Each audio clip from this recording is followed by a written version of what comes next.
Путешествие по замкам Луары – это как своеобразный квест, потому что ты преодолеваешь немалые расстояния от одного замка к другому. Я побывала в нескольких замках Франции, и сегодня мой рассказ о самом масштабном и красивом замке, к проекту которого имел отношение сам Леонардо да Винчи.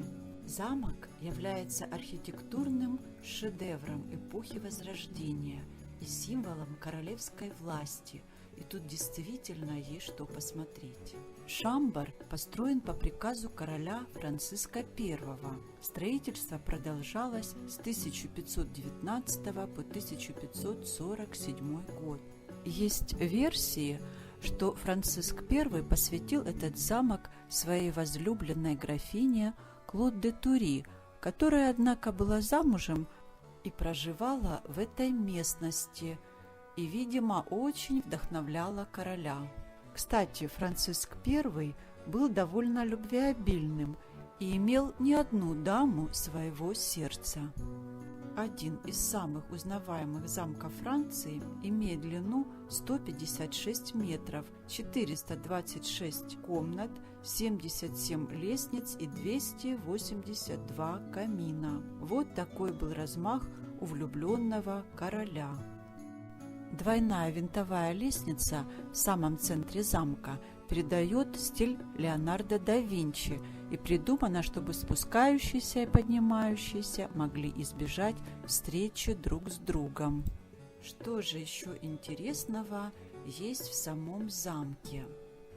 Внутри замка очень много гобеленов, старой мебели, охотничьих трофеев, в основном оленьи рога, а также замок украшен гербами, эмблемами и, конечно же, множество картин, которые так или иначе передают историю замка и рассказывают нам о том, кто здесь в свое время проживал.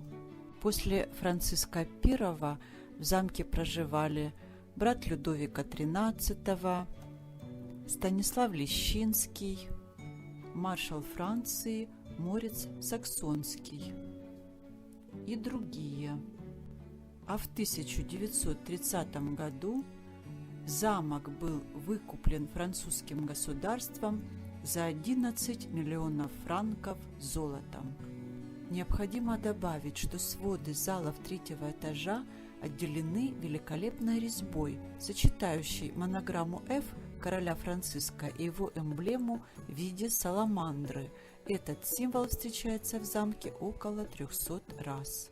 Нужно добавить, что уже после войны в 1947 году замок был отреставрирован и стал важнейшим туристическим объектом. При реставрации, благодаря архивным документам, мебель и вещи расставлены так, как использовали их бывшие хозяева. А с 1981 года замок внесен в список всемирного наследия ЮНЕСКО. И еще расскажу о своих впечатлениях. Я была удивлена, что в средние века сумели построить такой необычный замок.